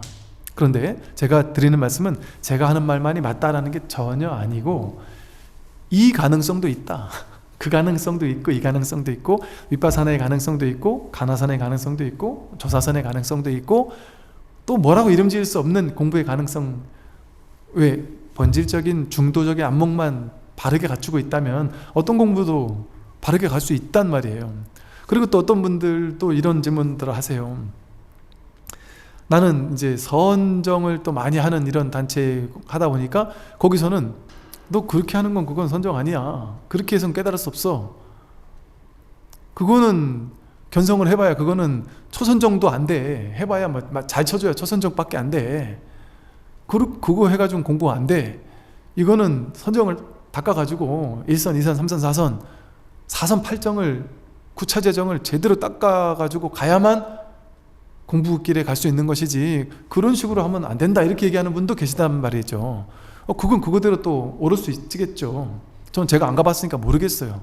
그러니까 그 공부길, 당연히 그 공부길, 그러니까 초기 불교의 석가모니 부처님의 말씀을 보면 딱 그 길이 있구나라는 걸 저희가 알아요. 제가 안 가봤지만. 왜? 석가모니 부처님께서 두 가지를 말씀하셨어요. 깨닫는 데는 선정을 통해 갈 수 있는 방법이 있다, 그리고 선정을 통하지 않고 가는 사람도 있다, 이렇게 말씀하시거든요. 그러니까 부처님 말씀이 맞죠. 그러니 그 길로 가는 방법은 그 길로 가는 방법대로 또 옳은 길일 수 있어요. 그러니까 그게 맞으면 그 길로 가면 돼요. 그러나 제가 드린 말씀은 이 길로 가는 사람들이 괜히 자꾸 이 말 저 말에 왔다 갔다 하시는 것 때문에 고민된다면 그 길도 좋고 이 길도 좋고 어느 길이라도 어차피 자기가 결정하는 거예요. 최종 결정은 어떤 공부를 할지는. 그러나 중요한 건 중도적인 바른 안목이 있으면 어떤 공부, 어떤 방편을 써도 바르게 갈 수 있다 하는 거예요.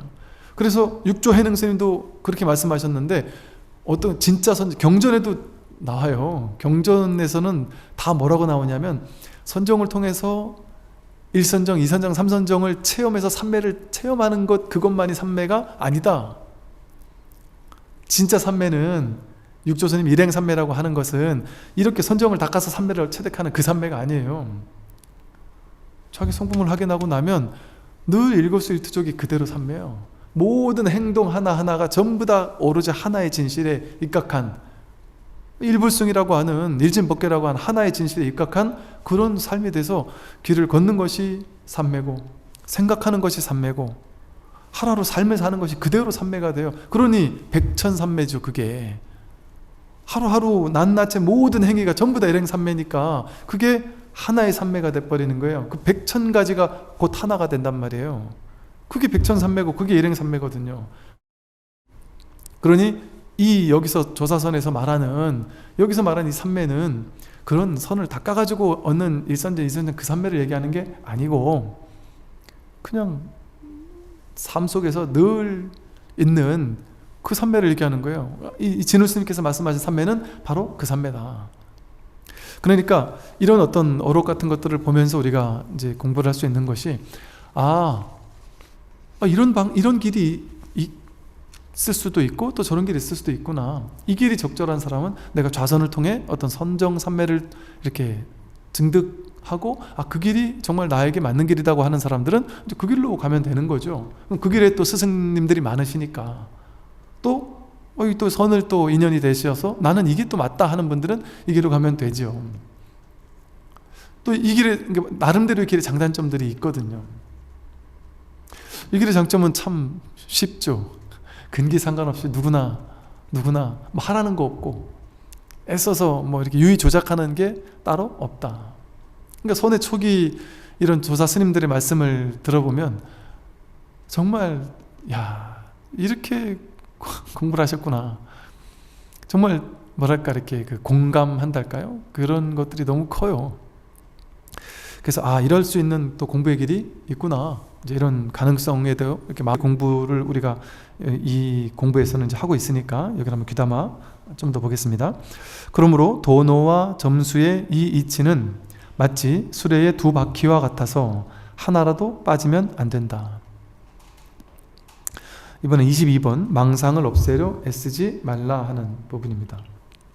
혹 어떤 사람은 선악의 성품이 공한 것을 알지 못하고 굳게 앉아 움직이지 않으면서 몸과 마음을 조복하기를 마치 돌로 풀을 누르듯 하면서 마음을 닦는다고 하니 이는 크게 미혹한 짓이다. 그러므로 성문은 마음마다 미혹을 끊으려 하지만 그 끊으려는 마음이 바로 도적이다 하였다. 저도 이런 말을 하고 싶었는데, 이만큼 하고 싶었는데 차마 이런 말까지는 못하고 있었는데 진울 스님은 참 걸림없이 이런 말 이렇게 하시다 보니까 진울 스님이 사실은 또 일정 공부인들에게는 쉽게 말해 욕을 좀 먹기도 해요. 진울 스님 욕하시는 분들도 있어요. 그래서 진울 스님의 수신결을 아주 싫어하는 또 분들도 계셔요. 이런 부분들 때문에 그래요. 이렇게 공부하는 사람들은 이거를 이렇게 외도고 크게 미혹한 짓이라고 하니 얼마나 화딱지가 나겠어요. 이렇게 공부하는 사람이 혹시 있다면, 듣는다면 이게 진울 스님의 말씀이에요. 보세요. 어떤 사람이 이게 이제 낙처를 보면 돼요. 낙처를 이렇게 앉아가지고 좌선만 하고 있어도 바르게 공부하는 사람이라면 이렇게 공부 안 하는 것일 수도 있거든요. 그러니까 발끈할 필요가 없어요. 이렇게 좌선하는 사람도 이런 얘기 듣고 혹 어떤 사람이 선악의 성품이 공한 것을 알지 못하고 앉아서 움직이지 않으면서 좌선만이 공부야 이러면서 앉아서 움직이지 않고 좌선하는 게 이게 진짜 공부야 그러면서 몸도 조복해야 돼. 우리 그런 얘기 한단 말이에요. 이렇게 앉아가지고 좌선하고 이렇게 결과 보자고 오래 처음에는 힘들지 오래 앉아있으면 몸이 조복이 돼. 공부는 몸을 먼저 조복해야 돼. 오래 앉아있는 연습을 해서 이게 오래 앉아있어도 괜찮을 만큼 딱 돼서 몸을 조복받으면 그때부터는 수월해져. 그 다음에 또 마음을 조복해요. 이제 그러고 나서 몸을 조복하고 그러고 나서 또 마음을 조복하는 게 뭐냐면 생각을 조복하려고. 생각이 일어나면 이 생각이 뭐 원수라도 되는 것처럼 생각은 나쁜 거 선악 나눠놓고 생각은 악이야. 망상이니까 악이지. 선악의 뿌리가 그건 줄 모르고 생각이 일어나면 그건 나쁜 거야. 망상이 일어나는 건 나쁜 거지. 그러니까 그거는 끊어 없애야지. 그런 마음을 가지고 마음을 조복하려고 마치 돌로 풀을 누르듯 하면서 마음을 닦는다고 한다. 생각이 일어나면 이게 나쁜 거잖아요. 선악으로 돌로 나눠 놓으니까 본래 선과 악이 둘이 아닌 공이라는 걸 모르니까 생각이 일어나는 건 번뇌망상이니까 나쁜 거야 하고 어떻게 해요? 이걸 꾹 돌로 내려 누르듯이 눌러 놓는단 말이에요. 아니 잡풀을 돌로 눌러 놓는다고 걔가 죽어요? 계속 자라요. 잡풀은 잠시 내려놓은 것처럼 보일 뿐이지 그것밖에 되지 않는다. 그러니 마치 돌로 풀을 누르듯이 하면서 생각을 없애겠다고 앉아가지고 생각과의 전쟁을 일으켜요. 뭐 뇌과학에서 하루에 5만 가지 생각이 일어난다고, 6만 가지 생각이 일어난다고 하는데, 그럼 뇌과학까지 갈 게 없어요. 우리 옛날 사람들은 그냥 이 뇌과학 공부 안 했던 옛날 어르신들도 하는 말이, 나 이 5만 가지 생각 때문에 죽겠다 이러잖아요. 5만 가지 생각이 일어난다는 걸 이미 다 아셨던 것 같아요. 그 5만 가지 생각과 내가 어떻게 전부 다 5만 가지 생각이 하나 일어날 때마다 다 돌로 찍어 누르듯이 앉아가지고 좌선해서 누르면 어떻게 살아요? 힘들어서 지쳐요.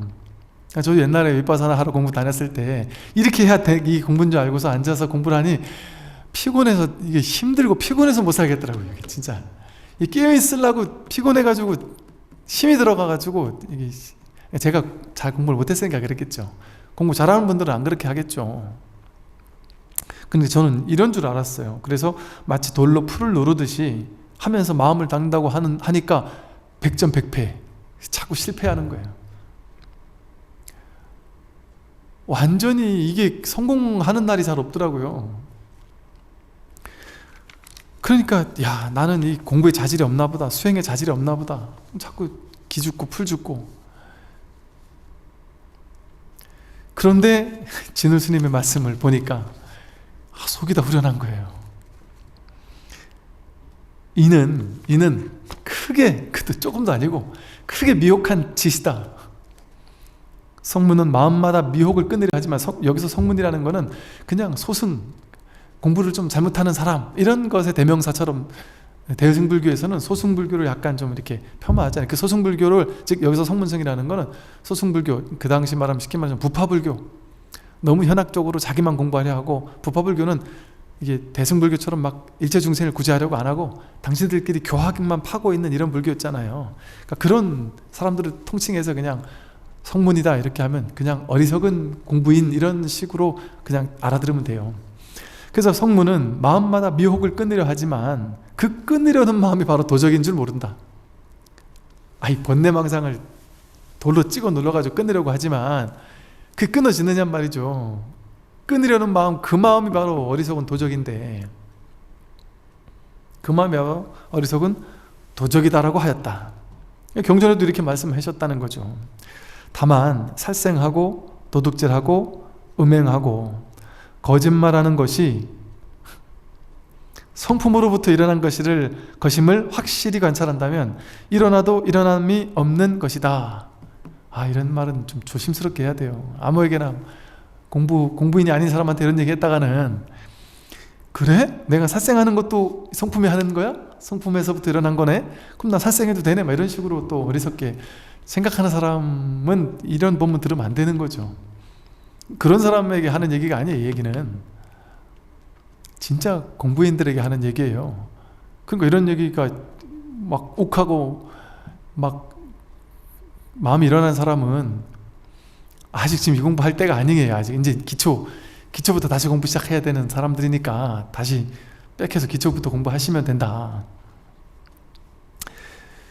아까 그랬잖아요. 우리는 생각이 일어나는 건 나쁜 거, 망상이라는 게 나쁜 거, 선악을 둘로 나눠놓고 생각이 일어나는 건 나쁜 거, 생각 없는 건 좋은 거, 이렇게 둘로 나눴단 말이에요. 근데 참된 무리법은 그것이 아니다. 나쁜 생각은 또 나쁜 거, 좋은 생각은 좋은 거, 이렇게 둘로 나누잖아요. 선악. 근데 그거는 분별의 생각이잖아요. 세간법이에요. 세간법. 그래서 좋은 생각은 많이 해야지, 나쁜 생각 하지 말아야지. 그것도 훌륭한 사람이죠. 세간에서는 좋은 사람이죠. 근데 선악을 넘어서는 사람은 되지 못하는 거죠. 출세간 무분별지는 되지 못하는 거죠. 여기서는 출세간의 무분별지를 얘기하는 거니까 분별지의 생각을 가지고 이걸 판단하려고 하면은 다 틀려요. 이건 틀린 말이죠. 분별지의 생각으로 이 무분별지를 들으면 이게 다 사이비 외도의 말처럼 느껴져요. 큰일 날 소리처럼 들릴 수 있어요. 그러니 나아가서 그 생각만 나쁜 거라 찍어 누르려는 사람은 그런 둘로 나누는 차별심에 있잖아요. 그런 둘로 나누는 차별심이 본래 있지 않다라는 얘기를 하는 거예요. 그러니까 그 말은 무슨 말이겠어요? 살생, 도둑질, 음행, 거짓말, 그것도 이 성품에서 나왔어요. 그것도 하나의 파도예요. 바다에서 드러난 파도예요. 아름다운 파도, 볼품없는 파도, 전부 다 하나의 바다예요. 바다. 자기 마음 하나에서 나왔단 말이에요. 나쁜 거, 좋은 거, 자기 생각 속에, 분별의식 속에 이건 나쁜 거, 저건 좋은 거를 자기가 만들어 놓고 그게 내가 만든 세상이 진짜 세상 전부인 걸로 착각하잖아요. 그걸 만법유식이라 그래요. 자기 만법이 자기 생각, 자기 분별심으로 만들었을 뿐이다. 근데 그러니 자기 분별의식을 가지고 만들어 놓은, 창조해 놓은 자기 세상에 그걸 자기가 만든 세상인 줄 모르고 그게 진짜 내 바깥에 있는 세상이라고 착각한단 말이에요. 근데 그 파도의 입장에서 보면 그게 만법유식이에요. 모든 파도가 전부 다 자기 분별심이에요. 만법유식이에요. 근데 그걸 바다 입장에서 보면 이게 바로 일체의심조고 그 삼계유심이 되는 거예요. 삼계유심. 육계, 색계, 무색계, 삼계가 전부 다 마음 하나다. 이건 이제 바다 입장에서 한단 말이에요. 바다 입장에서는 모든 파도가 전부 다 마음 하나다. 모두 바다 하나다. 파도 입장에서 본다면 전부 다 식이죠, 식. 근데 식을 쫓아가면 좋은 거 있고 나쁜 거 있죠. 내가 나쁜 짓을 했으면 식의 입장에서 보면 나쁜 짓이고, 좋은 일을 했으면, 보시를 했으면 좋은 짓이죠. 하나는 나쁜 파도고 하나는 좋은 파도죠. 근데 바다 입장에서 본다면, 이 삼계 유심의 입장에서 본다면, 일체 유심주의 입장에서 본다면 그는 선과 악이 따로 없다. 선과 악이 공하다. 그건 분별심으로 봤을 때 좋고 나쁜 것처럼 보일 뿐이죠. 바다 입장에선 좋은 것도 없고 나쁜 것도 없어요. 우리가 가장 큰 죄라고 생각하는 게 살생이잖아요. 인간계에서 가장 큰 죄가 살생이잖아요. 한 사람을 죽였어요. 선입니까? 악입니까? 선도 아니고 악도 아니죠.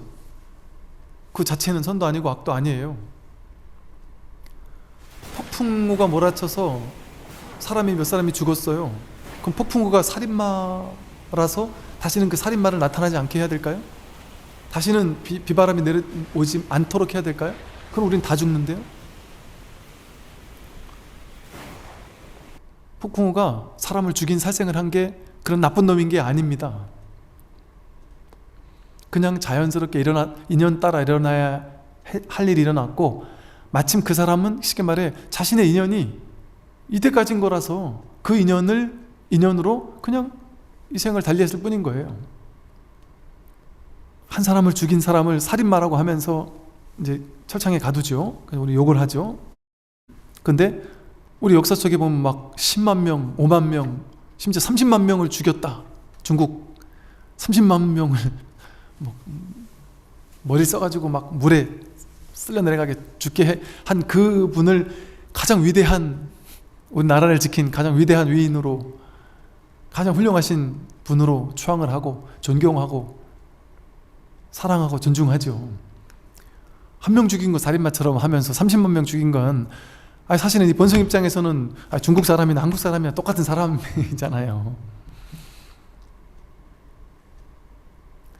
본성 입장에서는 이게 선이 있고 악이 있느냐, 사람 죽인다고 해서 그게 무조건 악이고 무조건 선이냐, 가만 놔두니까 막 10명 20명 계속 칼 가지고 죽이는 사람이에요. 그 사람을 막으려고 하다가 어쩔 수 없이 어떻게 하다가 그 사람 칼에 자기가 어떻게 하다 자기가 죽었으면 이 사람이 그 사람을 죽인 살인마입니까? 아니면 더 많은 사람 죽이지 않기 위해서 노력한 사람이죠. 그럼 그 사람을 죽였지만 나쁜 놈이 아닌 거잖아요.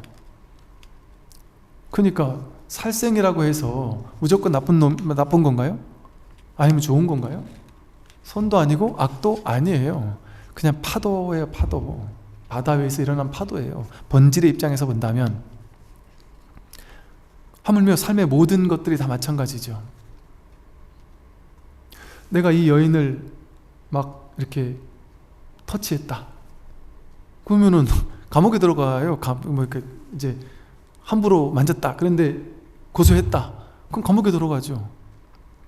그런데 내가 사랑하는 사람을 같이 뽀뽀하고 만졌다. 그럼 아주 아름다운 행복의 이야기가 돼버려요. 그것이 너무나도 아름다운 정말 로미오와 줄리엣 같은 너무 아름다운 이야기가 되는데 그게 똑같은 키스 장면이 다른 곳에서는 천하에 죽일 놈이 될 수도 있어요.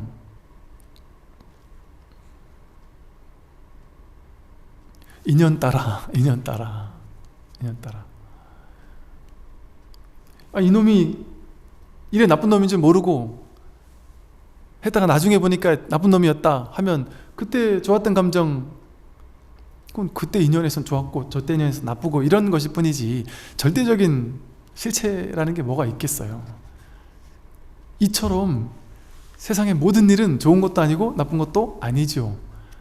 내가 돈이 옛날에 연봉 1억을 받다가 지금 2천만 원 받는다. 그는 사실 좋은 것도 아니고 나쁜 것도 아닌데 내 분별에서는 그만큼 받다가 요만큼 받으니까 괴로울 뿐이지, 그냥 내가 때거리도 없고 그냥 단돈 10,000원 10만 원도 없이 살다가 야 그래도 꾸준히 내가 월급을 받을 수 있구나, 단돈 2천만 원이라도 연봉을 받을 수 있구나 하면 얼마나 행복한 일이 되겠어요. 그럼 연봉 2천에는 괴로움도 없고 즐거움도 없어요. 자식이 어떤 장애가 이렇게 하나 왔다. 어떤 분이 그런 고민을 얘기를 하셨어요. 아이가 뭔가 이렇게 뭐 틱장애 같은 게 왔다. 예를 들어 그것 때문에 너무 괴롭다. 그걸로만 보면 괴롭죠. 남들과 비교하면 괴롭죠. 근데 그거보다 더한 사람이 이 세상에 얼마나 많습니까? 그런 거에 비하면 또 그것도 떠나서 아예 몇 살 살다가 먼저 떠나보낸 그런 부모님들도 얼마나 많겠어요. 그런 거에 비하면 야 이렇게 좀 힘든 일이 아이에게 왔지만 이렇게라도 살아있어 주는 게 얼마나 고마우냐 할 수도 있거든요. 그렇다고 해서 제가 그렇게 답변 드리는 게 정답이냐, 왜? 그것도 비교, 이거보다 좋으니까 그나마 좀 마음 쉬세요 이럴 수는 있겠지만 여기 갖다 비교하든 저기 갖다 비교하든 그냥 비교의 답변일 뿐이에요. 작은 답변밖에 되지 못해요. 핵심은 그보다 더한 나쁜 입장도 있으니까 그걸 위안 삼아 사세요 이럴 수도 있겠지만 그 비교를 완전히 놔버리면 삶을 그냥 그 어떤 분별과 상관없이 무분별지에서 허용하게 되고 수용하게 되고 있는 그대로 보게 돼요. 그랬을 때 그 아이를 진정으로 사랑하게 되고 진정으로 어떤 치유가 일어나죠. 이처럼 본래 좋고 나쁜 게 없어요. 이 세상에는 선악이 따로 없습니다. 이 선도 이 자리에서 일어났고 악도 이 자리에서 일어났어요. 선이다 악이다 하는 건 자기 생각이 만든 거지 실제 선도 없고 악도 없어요. 다 자기 생각이 만든 거예요. 그러니 살생도 도둑질도 음행도 거짓말도 동일한 행위가 어떨 때는 악이 되고 어떨 때는 선이 될 수 있다니까요. 이 분별할 수 없는 것이다. 하나의 성품에서 일어난 것임을 확실히 관찰한다면 일어남도 일어남이 없는 것이에요. 그러니까 깨닫기 전에는, 공부하기 전에는 내가 계율을 지켜야 되지만 부처님, 큰 스님들 같은 깨달은 분들은 깨닫고 나면 내가 하는 어디에도 걸리지 않는다. 어떤 일을 해도 거기 걸림 없다. 옛날 막 큰 스님들 막 시장에 가서 막 술 마시고 하면서 그분들 힘든 분들 같이 술 먹어주면서 그분들 얘기 들어주면서 거기서 막 노래도 부르고 했다는 이야기들, 오뇨 스님도 그렇고 근대에 계셨던 춘성 스님 이런 분들도 막 그랬다 그래요. 그런 분들을 우리가 욕하지 않는 이유가 뭐겠어요? 이 자리에서 함이 없이 하는 분이라는 이 관점이 있으니까 계율을 분명히 어겼는데도 그거 가지고 불교계에서 욕 안 하죠. 고승들은 계율을 어겼다고 해도 그거 가지고 욕 안 하잖아요. 쉽게 말해. 이미 그 계율을 넘어서 버리면 그 계율이 필요가 없는 것이죠. 그러나 이런 얘기를 듣고 나도 그런 거 아니야 하고 막 막행막식해서는 큰일 나는 거죠. 일반 우리 중생들은 당처가 고요한데 무엇을 다시 끊을 것이냐. 일어난 자리 모든 파도는 전부 다 바다에서 일어났잖아요. 좋은 일도 나쁜 일도 내가 한 모든 생각, 분별, 망상 전부 다 이 당처에서 일어난 그 당처로 돌아가면 이 자리는 늘 고요한데 무엇을 다시 끊을 것이냐. 모든 파도는 전부 다 바다로 돌아갈 건데 내버려 두면 그냥 냅두면 돼요. 방아착하려고 애쓰라는 게 아니고 저절로 방아착이 되니 냅둬라. 그러면 저절로 방아착이 된다 이 소리예요. 허용하고 받아들여라, 억지로 받아들이라는 것이 아니라 그냥 내비두면 자연 성품 그대로 애쓰지 않고 유의 조작하지 않고 무의법으로서 그냥 냅두면 저절로 자연 그대로 자연 성품대로 그 자리로 돌아가요. 모든 파도가 바다로 돌아가듯이 모든 번뇌망상, 분별망상이 전부 다 당처로 돌아간다. 나온 자리로 돌아가요. 이 소리가 나온 자리로 돌아갔잖아요. 다 나온 자리로 돌아가잖아요. 두려워할 게 뭐가 있어요? 이 소리가 사라졌다고 해서 이게 죽었습니까? 장례식 치러야 될까요? 막 울면서? 그럼 자연스럽게 나고 죽는 거죠. 우리 몸도 마찬가지로. 이 몸도 자연스럽게 왔다 갈 뿐, 거기 내가 없는데 도대체 뭘 괴로워할 거예요? 아버님 돌아가셨다. 아버님 몸이 돌아가신 거잖아요. 아버님의 이 당처는 여기 지금 내가 쓰고 있잖아요. 아버님의 당처를, 아버님의 그 마음을 지금 내가 쓰고 있다니까요. 할머니, 조상님들의 그 마음자리를 지금 내가 이렇게 활활발발하게 살아있으면서 쓰고 있잖아요. 살아서 쓰고 있잖아요. 어떻게 아버님이 돌아가셨어요? 이렇게 아버님 살아있음이 매 순간 경험되고 있는데 어떻게 아버님이 돌아가실 수가 있어요? 내 남편이, 내 자식이 어떻게 먼저 죽을 수가 있어요? 그건 그냥 인연 따라 생기고 사라지는 몸이 죽은 거잖아요. 몸은, 여러분 지금 그 몸도 내 몸이라고 생각하지만 제 이 몸도 10년 전 몸과 지금 이 몸이 달라요. 10년 전 몸은 돌아가셨어요. 벌써 장례 치렀죠. 근데 울지 않잖아요. 눈물 안 흘려요. 갓난아기 때 몸과 지금 몸이 같을까요? 갓난아기 때 몸은 이미 돌아가셨어요. 안 슬퍼요 우리는. 왜? 그 몸이 내가 아닌 줄 아니까 안 슬퍼요. 그러니까 이렇게 입으로 먹고 자연스럽게 땀으로 나가고 똥오줌으로 나갈 때는 내가 나가는 건데 안 슬퍼해요. 내가 사라지는 건데 안 슬퍼해요. 조금씩 나가니까 안 슬퍼하나? 안 슬퍼하는데 그냥 한 방에 가면 슬퍼하는 건 그건 무슨 좋아해요? 그냥 몸은 제가 그 비유 드렸잖아요. 자동차와 똑같다. 자동차는 실체가 없어요. 자동차는 없어요 원래. 근데 인연 따라만 임시 가합으로 존재할 뿐. 자동차는 본래 없는데 그냥 바퀴가 있고 나사가 있고 뭐 엔진이 있고 볼트가 있고 너트가 있고 무슨 판이 있고 이런 것들만 있어요. 거기 자동차는 없어요. 근데 그걸 인연 따라 이렇게 이 자리에 갖다 놓고 저 자리에 갖다 놓고 막 이렇게 조합을 해서 딱 놔두면 그게 갑자기 자동차란 이름으로 우리가 부르기 시작한 거예요. 그런데 그 자동차 부속품들도 다 마찬가지예요. 부속품이 실체인 줄 알았더니 그 볼트와 너트도 이걸 녹여버리면은 그것도 또 실체가 없어요. 돌아가요.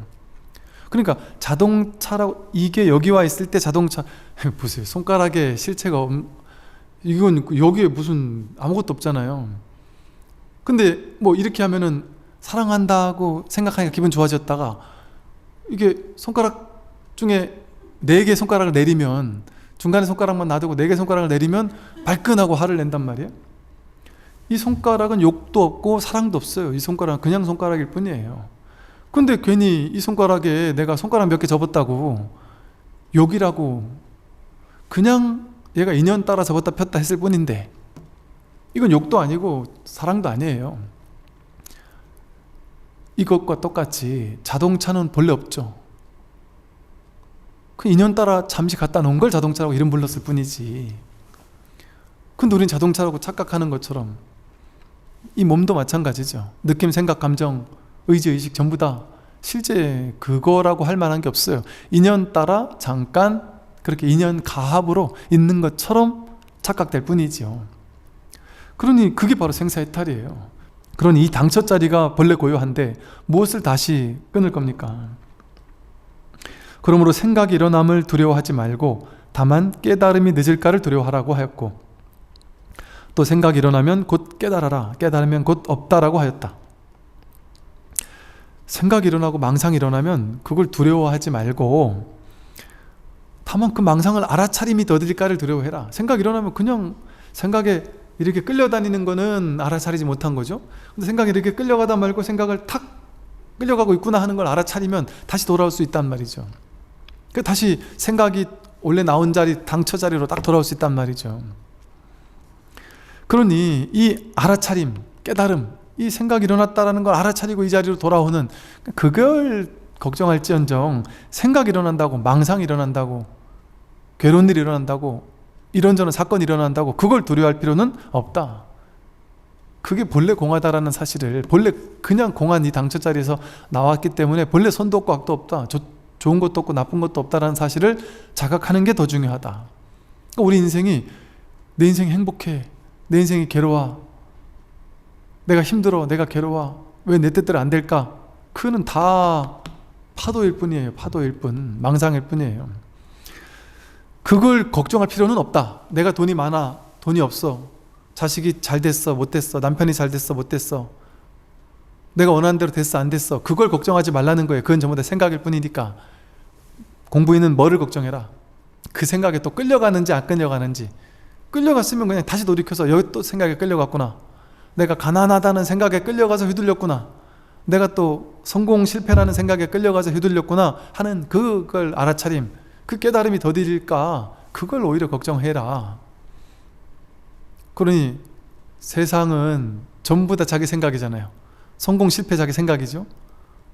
좋고 나쁜 거 자기 생각이에요. 선악 자기 생각이에요. 심지어 나고 죽음 자기 생각이에요. 실제 나고 죽음은 없고 난다, 죽는다라는 생각이 있을 뿐이에요.